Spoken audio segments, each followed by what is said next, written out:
Also sleepless nights. Last എനിക്ക് sleepless nights ഉണ്ടായിട്ടുള്ളത് കോളേജിൽ പഠിക്കുമ്പോഴാണ്. പഠിക്കാൻ വേണ്ടിയിട്ടൊന്നും അല്ല കേട്ടോ, ബോയ് ഫ്രണ്ട്സിന്റെ കൂടെ ചാറ്റ് ചെയ്തൊക്കെ ഇരുന്ന്. എത്ര പേരുണ്ട് ഇപ്പൊ അങ്ങനത്തെ sleepless നൈറ്റ്സിലൂടെ പോകുന്നവര്? Yeah, so next time it's going to be when you all become parents. അപ്പം enjoy. This is the best time anybody can go through in their life. അപ്പം എല്ലാവരും enjoy ചെയ്യുക. Do what makes you happy. Be wild. Be crazy. Enjoy. And also watch Level Cross. ഞങ്ങളുടെ ഒരു കൊച്ചു film level cross എന്ന ഫിലിമിന്റെ പ്രൊമോഷന് വേണ്ടിയാണ് വന്നത്. And my beautiful co star Asif Ali, my best friend also.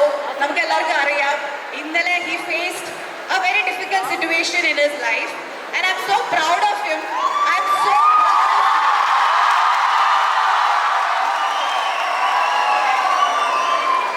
Proud how he handled it. അല്ലേ, നമുക്ക് ലൈഫിൽ ഇങ്ങനെ പല അൺഎക്സ്പെക്ടഡ് സിറ്റുവേഷൻസ് വരാം. ആൾക്കാർ നമ്മളെ വലിച്ച് താഴെയിടാൻ നോക്കാം. You know, anything can happen. But how you handle it is what makes you special. And I am so proud of him. He's one of my favorite co-stars.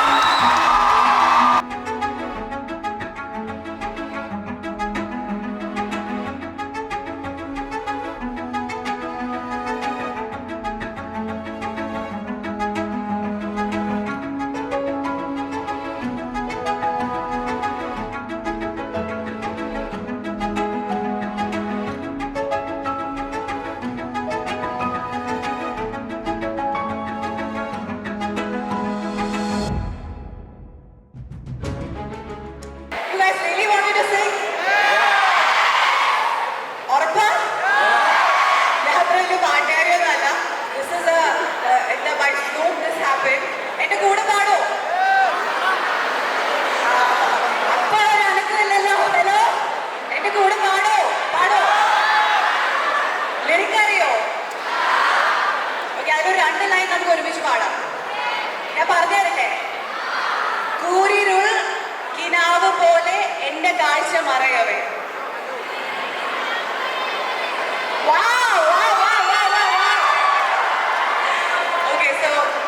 Sing together. കൂരിരുൾ കിനാവ് പോലെ എന്റെ കാഴ്ച മറയവേ. ഇപ്പോഴാണ് കാഴ്ച തെളിഞ്ഞത്. Thank you guys, thank you. ക്യാരക്ടറിനോടും ഈ സ്ക്രിപ്റ്റിനോടൊക്കെ അട്രാക്ഷൻ തോന്നാനുള്ള കാരണം എന്താ? എന്റെ പേര് സൈന സിജോ.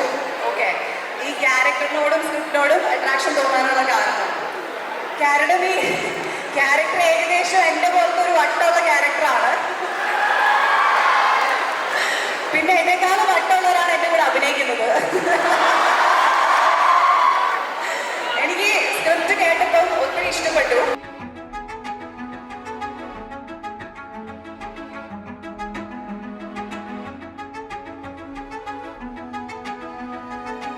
ഈ ക്യാരക്ടറിന് വേണ്ടി മെത്തഡ് ആക്ടിംഗ് എന്നൊക്കെ പറയുന്നില്ലേ, അതുപോലെ ആസിഫ് ഒരു 6 മാസം പല്ല് തേച്ചില്ല.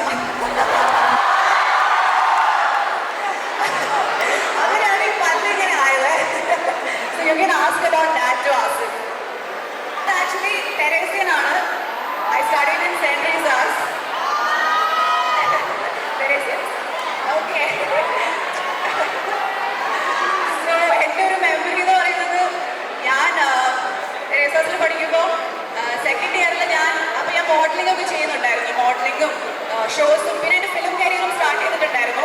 അപ്പോൾ ഞാൻ ആദ്യമായിട്ട് ഒരു കാർ വാങ്ങി. ഒരു i20 വണ്ടിയാണ് ഞാൻ ആദ്യമായിട്ട് വാങ്ങിയത്. അത് ഒരു ദിവസം നമ്മൾ കാറോടെ പാർക്ക് ചെയ്തിട്ട് നമ്മൾ ഇടയ്ക്ക് ക്ലാസ്സൊക്കെ ബങ്ക് ചെയ്ത്, നിങ്ങൾക്ക് അറിയാമല്ലോ ഓൾ ദീസ് തിങ്സ്. ബങ്ക് ചെയ്തിട്ട് ഞാൻ എൻ്റെ ഫ്രണ്ടിൻ്റെ ഫ്ലാറ്റിൽ പോയി. തിരിച്ചു വന്നപ്പോൾ ഞാൻ കാർ ഇട്ട സ്ഥലത്തല്ല കാർ കിടക്കുന്നത്. കാർ അവിടെ കാണുന്നില്ല. പിന്നെ കുറെ തപ്പി നടന്നപ്പോഴാണ് കാർ എവിടെയോ വേറെ എവിടെയോ കൊണ്ടിട്ടിരിക്കുന്നത്. അത് ടോ ചെയ്ത് മാറ്റിയിട്ടിരിക്കാന്ന് മനസ്സിലായി. എന്നിട്ട് കാറിന്റെ ലോക്ക് ചെയ്തിട്ടിരിക്കുമായിരുന്നു. അപ്പൊ ഓഫീസ് റൂമിൽ നിന്ന് ചോദിച്ചപ്പോൾ അപ്പോഴാണ് അവിടുത്തെ പ്രിൻസിപ്പൾ പറയുന്നത്, സ്കൂൾ ബസ്സിന്റെ പുറകിലായിരുന്നു ഞാൻ കാറ് പാർക്ക് ചെയ്തിരുന്നത്. 3 മണിക്ക് സ്കൂൾ ബസ്സിന് പിള്ളേർക്ക് വീട്ടിൽ പോകണമല്ലോ.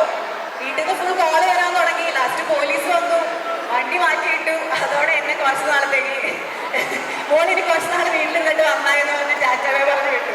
സോ മെമ്മറി എന്താണെന്ന് വെച്ച് കഴിഞ്ഞാൽ അതിനുശേഷം തെരേസാസിൽ വേറെ പാർക്കിംഗ് തന്നെ അവരുണ്ടാക്കി. ഇനി വേറെ സ്റ്റുഡൻസ് കോളേജിൻ്റെ അങ്ങോട്ടേക്ക് കാർ കൊണ്ട് വരരുത്. അപ്പൊ അങ്ങനത്തെ ഒരു ഹിസ്റ്ററി ഞാൻ ക്രിയേറ്റ് ചെയ്തു.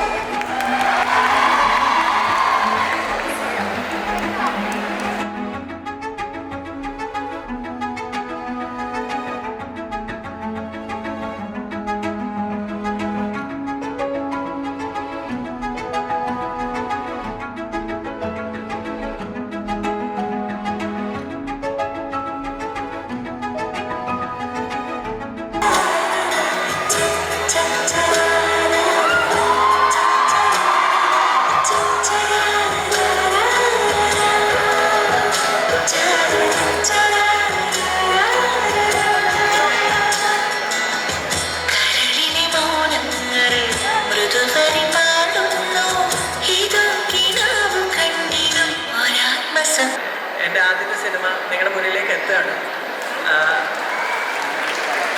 എന്നെപ്പോലെ സ്വപ്നം കാണുന്ന ഒരുപാട് പേര് ഇവിടെ ഉണ്ടാവും. ഒരു ദിവസം കുറേ വർഷങ്ങൾക്ക് ശേഷം എപ്പോഴെങ്കിലുമൊക്കെ നിങ്ങളുടെ ഇതേ കോളേജിൽ ഇതേപോലെ ഒരു സ്റ്റേജിൽ വന്ന് ഇതുപോലെ സംസാരിക്കാൻ പറ്റട്ടെ, അത് വലിയൊരു ഭാഗ്യമാണ്. നിങ്ങൾ എല്ലാവരും ഈ സ്വപ്നത്തിൻ്റെ ഒരു ഭാഗമായി മാറുന്നതിൽ എനിക്ക് ഒത്തിരി സന്തോഷമുണ്ട്. ഒരു പ്രത്യേകത എന്ന് പറയുന്നത് ഇന്ന് നമ്മൾ ലോഞ്ച് ചെയ്യുന്ന മോഷൻ പോസ്റ്റർ സോഷ്യൽ മീഡിയയിൽ അതിൽ സാധാരണ ഒരു സിനിമയുടെ മോഷൻ പോസ്റ്റർ ലോഞ്ച് ചെയ്യുന്നത് അതിൻ്റെ ഹീറോ ഹീറോയിൻ ക്രൂ സെലിബ്രിറ്റീസ് അവരൊക്കെ ആയിരിക്കും. പക്ഷേ ഇന്ന് ചരിത്രത്തിൽ ആദ്യമായി ആ മോഷൻ പോസ്റ്റർ ആദ്യം ലോഞ്ച് ചെയ്യുന്നത് സെൻറ്റ് ആൽബർട്സിലെ 4000 പിള്ളേരായിരിക്കും.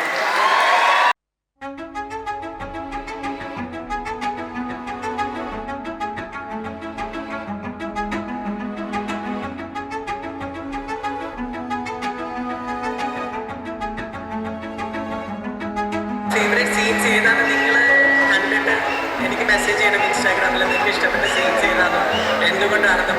ഞാൻ പറഞ്ഞതുപോലെ ഈ സിനിമ ഇനി നിങ്ങൾ ഏറ്റെടുത്ത് നിങ്ങൾ വേണം ഈ സിനിമ പ്രൊമോട്ട് ചെയ്ത് വിജയിപ്പിക്കേണ്ടത്. അപ്പോൾ ഈ സിനിമയുടെ എല്ലാ പ്രൊമോഷൻ ഉത്തരവാദിത്തങ്ങളും ഞാൻ നിങ്ങളെ ഏൽപ്പിക്കുവാണ്.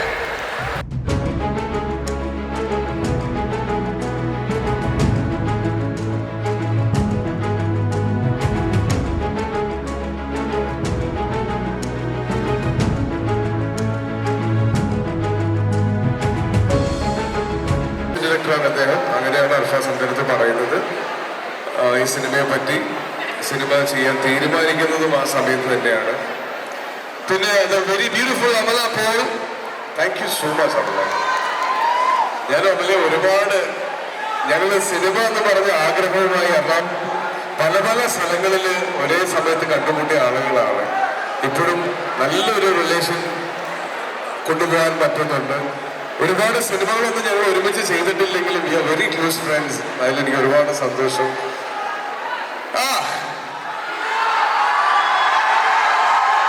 ഞാൻ സുവോളജി ഡിപ്പാർട്ട്മെന്റിൽ നിന്നാണ്. സോ എൻ്റെ ക്വസ്റ്റ്യൻ ഇതാണ്, apart from all the movies you had done before, ഈ റോളിന് എന്താണ് സ്പെഷ്യാലിറ്റി, അല്ലെങ്കിൽ മറ്റുള്ള മൂവീസിൽ നിന്ന് മാറ്റി നിർത്തുന്നത് എന്താണ് ഈ ഒരു റോൾ? ഇതിൻ്റെ ഈ സിനിമയിലെ ക്യാരക്ടർ തന്നെയാണ്. അതിനേക്കാൾ ഉപരി അർഫാസ് എന്ന് പറഞ്ഞ ഡയറക്ടർ ഈ സിനിമയ്ക്ക് വേണ്ടി എടുത്തൊരു എഫേർട്ട് ഉണ്ട്. അപ്പൊ എനിക്ക് ഈ സിനിമയുടെ ക്യാരക്ടറൈസേഷൻ കാണുമ്പോൾ തന്നെ നിങ്ങൾക്ക് മനസ്സിലാവും. Thank you. എനിക്ക് പനിയാണ്.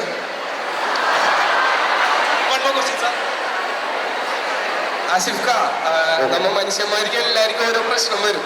നമ്മ ചിലപ്പോൾ ഇമോഷണൽ ആവും, ചൂടാവും. പക്ഷെ ആസിഫ് അങ്ങനെയല്ല. എല്ലാ പ്രശ്നത്തിലും ഒരു ചെറിയൊരു ചിരി, അത് പറഞ്ഞതാ. ഇവിടുത്തെ കുട്ടികൾക്കൊന്നും പറഞ്ഞു കൊടുക്കുക എല്ലാ പ്രശ്നവും. അത് ഞാൻ ദേഷ്യപ്പെടുന്നത് നിങ്ങൾ കാണാത്തതുകൊണ്ടാണ്. ഞാനും ദേഷ്യപ്പെടുന്ന സങ്കടപ്പെടുന്ന ഒരാൾ തന്നെയാണ്. എല്ലാവർക്കും ഉണ്ടാവുന്ന പോലെയുള്ള പ്രശ്നങ്ങൾ എനിക്കും ഉണ്ടാവാറുണ്ട്. അത് പക്ഷെ പ്രകടിപ്പിക്കാൻ അങ്ങനെ പബ്ലിക് ആക്കാറില്ല. എൻ്റെ പ്രശ്നങ്ങളും എൻ്റെ വിഷമങ്ങളും എൻ്റേതാണ്. അത് ഞാൻ പുറത്ത് കാണിക്കാറില്ല.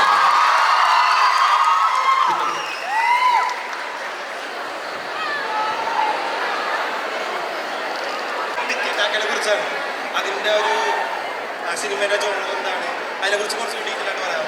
ടിക്കി ടക്ക സിനിമ ഷൂട്ടിങ്ങിന്റെ ഇടയിൽ എനിക്കൊരു ആക്സിഡന്റ് പറ്റി. എൻ്റെ ലെഫ്റ്റ് നീ ലിഗമെന്റ്സ് എല്ലാം പൊട്ടിപ്പോയി. അപ്പോൾ അത് കഴിഞ്ഞിട്ടൊരു ഓൾമോസ്റ്റ് 3 months ഞാൻ ബെഡ്രിഡനായിരുന്നു. അപ്പോൾ ഫിസിയോതെറാപ്പി എല്ലാം നടക്കുന്നു. അതിൻ്റെ കംപ്ലീറ്റ് റിക്കവറി പറയുന്ന ഒരു 8 months to 1 year ആണ്. അപ്പോൾ അത് കഴിയുമ്പോഴേ ആക്ഷൻ സീക്വൻസസ് ഒക്കെ ചെയ്യാൻ പറ്റുള്ളൂ. അത് കഴിഞ്ഞിട്ട് ഉടനെ ചെയ്യും. ഞാനും ഭയങ്കര എക്സൈറ്റിംഗ് ആയിട്ട് വെയിറ്റ് ചെയ്യുന്നൊരു പ്രൊജക്റ്റാണ്. Thank you. ഞങ്ങൾ ഷൂട്ട് ചെയ്തത് ചെയ്ത ലൊക്കേഷനിലാണ് ഇന്ത്യന ജോൺസ്, സ്റ്റാർ വാർസ് അങ്ങനെയുള്ള ഒരുപാട് ഹോളിവുഡ് സിനിമകൾ ഷൂട്ട് ചെയ്തൊരു സ്ഥലമാണ്. അപ്പം നമുക്കൊട്ടും പരിചിതമായ ഒരു വെതർ അല്ലായിരുന്നു ഈ സിനിമ ഷൂട്ട് ചെയ്യുന്ന ലൊക്കേഷൻ. അപ്പം അതൊരു വലിയ ചലഞ്ചായിരുന്നു. പല സമയത്തും സാൻഡ് സ്റ്റോംസ് ഉണ്ടായിട്ടുണ്ട്. നമുക്ക് ലൊക്കേഷൻ തന്നെ എത്തിപ്പെടാൻ പറ്റാത്തൊരു അവസരം ഉണ്ടായിട്ടുണ്ട്. ഭയങ്കര ചലഞ്ചിങ് ആയിരുന്നു. പക്ഷെ അതിനൊക്കെ ഉള്ളൊരു റിസൾട്ട് ഈ സിനിമ റിലീസാകുമ്പോൾ കിട്ടും എന്ന് ഞാൻ വിശ്വസിക്കുന്നു. Thank you. സാധാരണ എൻ്റെ കോളേജിൽ ഇങ്ങനെ ഒരു ഇവന്റ് നടക്കുമ്പോൾ ഞാൻ നിൽക്കുന്നത് ഈ ഏറ്റവും പുറകില് ഇതിന്റെ മുകളിലൊക്കെയാണ്. അവിടെയാണ് നിന്നോണ്ടിരുന്നത്. അവിടെ നിന്ന് എനിക്ക് വന്ന് ഇവിടെ നിന്ന് നിങ്ങളെ നോക്കി സംസാരിക്കാൻ പറ്റുമെങ്കിൽ നിങ്ങൾക്ക് എല്ലാവർക്കും അച്ചീവ് ചെയ്യാൻ പറ്റുന്ന ഒരു ചെറിയ സ്വപ്നം മാത്രമാണ് നിങ്ങൾ ആഗ്രഹിക്കുന്ന സ്ഥലത്തേക്ക് എത്തുക എന്നുള്ളത്. അതിനുവേണ്ടി നമ്മൾ ശ്രമിക്കുക എന്നുള്ളത് മാത്രമാണ് നമുക്ക് ചെയ്യേണ്ടത്. അപ്പോൾ ഉറപ്പായിട്ടും ഞാൻ എന്തൊക്കെയായിട്ടുണ്ടോ അതിനേക്കാളൊക്കെ ഒരുപാട് മുകളിൽ നിങ്ങൾക്ക് എല്ലാവർക്കും ആകാൻ പറ്റും. And I'm wishing you guys all the very best. Oh.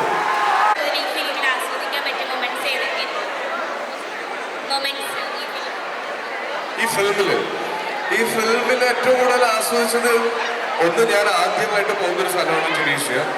പിന്നെ എന്നെ ഒരുപാട് നല്ല സുഹൃത്തുക്കൾ ഈ സിനിമയിലാണ്. പ്രത്യേകിച്ച് അമല, അർഫാസ്, ഇതിന്റെ DOP, ഇതിന്റെ ടെക്നിക്കൽ ടീം എല്ലാവരും എന്നെ സുഹൃത്തുക്കളല്ല, പക്ഷെ അവിടെ ചെറുപ്പം സുഹൃത്തുക്കളായി മാറി.